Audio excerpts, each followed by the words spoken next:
नंदगांव में रामनाथ, उसकी पत्नी मंजू और उसकी बेटी रीना रहते हैं। रामनाथ रात को सोते हुए सपने देखता है। 4 यमदूत उसे लेने आते हैं। उन चारों के लीडर ने कहा, अरे तुम तीनों क्या मेरा मुंह देख रहे हो? यही है रामनाथ, इसका टाइम पूरा हो गया है, उठाओ इसे। और चारों यमदूत पलंग पर सोए हुए रामनाथ को पलंग समेत उठाकर ले जाने लगते हैं कि तभी रामनाथ की नींद टूट जाती है और उठकर पलंग से कूद जाता है और यमदूत के लीडर की गर्दन दबोच लेता है। कौन है रे? छोड़ मुझे, छोड़। नहीं छोड़ूंगा। तुम लोग हमें कहाँ ले जा रहे थे? हम लोग चारों यमदूत तुम्हें लेने आए हैं। तुम्हारा समय पूरा हो गया है, इसीलिए तुम्हें ब्रह्मलोक में ले जाने आए हैं। पर अभी मेरा मूड नहीं है मरने का, तो जबरदस्ती थोड़ी ना ले जाओगे। रामनाथ ने कहा, तुम हमारे लीडर को पहले छोड़ो। नहीं छोड़ूंगा। क्यों नहीं छोड़ोगे? तो यह ले। यमदूत रामनाथ के पीछे जोरदार लात मारता है। रामनाथ दूर जाकर गिरता है और वही उसका सपना टूट जाता है। हाय भगवान, आज तक मैंने कोई ख्वाब नहीं देखा था। यह कैसा ख्वाब देखा मैंने? मेरे पूरे जीवन में आज पहला ख्वाब देखा, वह भी ऐसा। रामनाथ हाथ जोड़े ऊपर की ओर देखकर कहता है, भगवान, अगर आप चाहते हो कि मैं आपके पास आऊं तो ठीक है, मैं आऊंगा।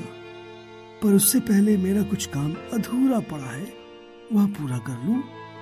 मुझे 20 तारीख तक की मोहलत दे दो, तो हम खुद आपके पास आ जाएंगे। और फिर वह कैलेंडर देखता है। केदारनाथ ने कहा, अभी 10 दिन बचे हैं। वो कुछ सोचकर निकल जाता है। सुबह सुबह गार्डन में सब टहल रहे हैं, तभी रामनाथ भी दौड़ लगाता है गार्डन में। और वहीं उसके पड़ोसी श्याम प्रसाद जी दौड़ लगा रहे थे कि तभी श्याम प्रसाद को केदारनाथ दिखाई देते हैं। श्याम प्रसाद उसके करीब आकर कहते हैं, क्या बात है भाई, आज सूरज कहाँ से उगा है? कभी तो तुम सुबह सुबह यहाँ आते ही नहीं, आज कैसे आना हुआ?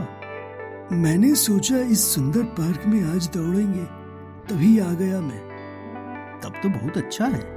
फिर तो एक काम करो, रोज तुम आ जाया करो, दोनों साथ में दौड़ लगाएंगे, दोनों साथ में बातें भी करेंगे। पर कब तक मैं आ पाऊंगा? इस महीने के 19 तारीख तक ही आ पाऊंगा। 20 तारीख को क्यों नहीं आओगे? कहीं घूमने फिरने जाओगे बाहर, इसका मतलब। ऐसी कोई बात नहीं। खैर, आपको मैं कुछ बातें बताता हूँ, किसी को बोलना मत, दया करके। बात क्या है, बताओ तो सही।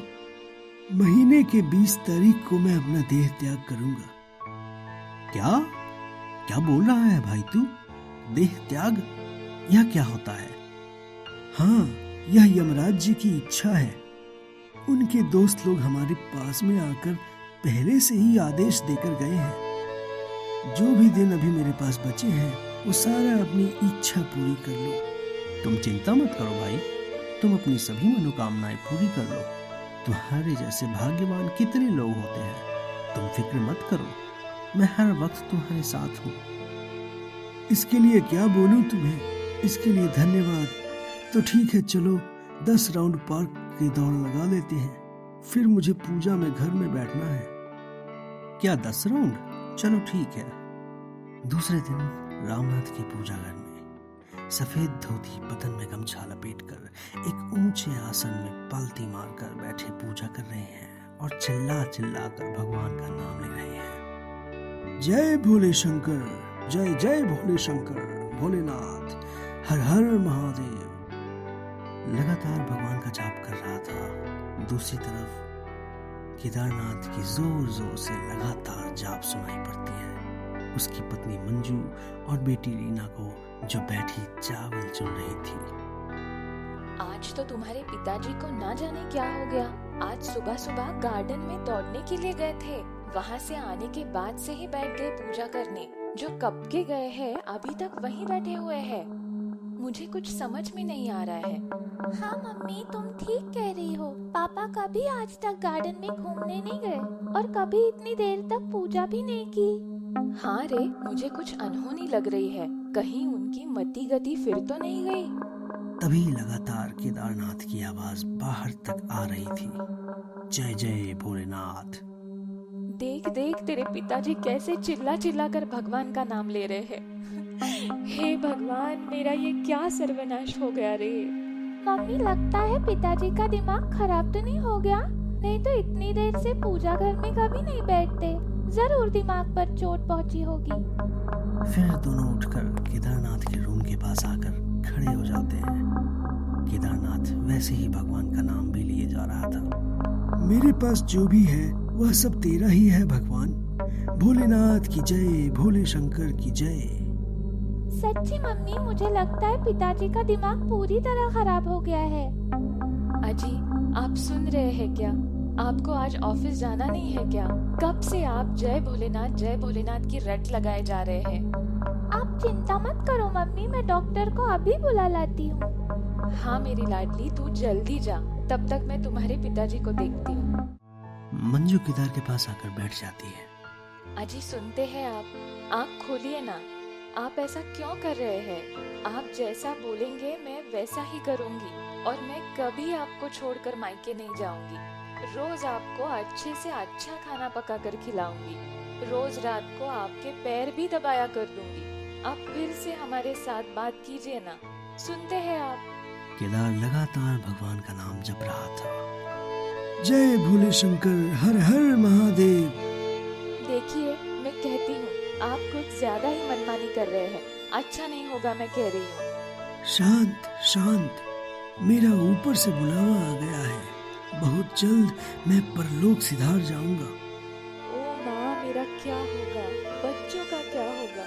ये क्या फालतू बातें आप किए जा रहे हैं? आने वाले 20 तारीख को मैं परलोक सिधार जाऊंगा। यही आदेश मुझे मिला है यमराज से। मंजू खूब रोती है। तभी डॉक्टर आके केदारनाथ को चेक करता है। मुझे बहुत चिंता हो रही है डॉक्टर साहब। इनके शरीर में तो ऐसी कोई बीमारी मुझे दिखाई नहीं दे रही है, पर ऐसा व्यवहार भी स्वाभाविक नहीं है। मुझे लगता है सर में कोई चोट लगी हो। जय भोलेनाथ, जय भोले शंकर, हर हर महादेव, जय जय भोलेनाथ। दूसरे दिन श्यामलाल रास्ते से आ रहा है कि तभी गांव के पंडित मिल जाते हैं। अरे सुनो पंडित जी, आपसे एक बात कहनी थी। गांव के केदारनाथ जी के 2 दिन से देवी माँ सवार हुई है। वह 20 तारीख को अपना देह त्याग करेंगे। गांव के सभी लोगों से कह दो, उनके घर आकर उनका आशीर्वाद लेने आ जाए।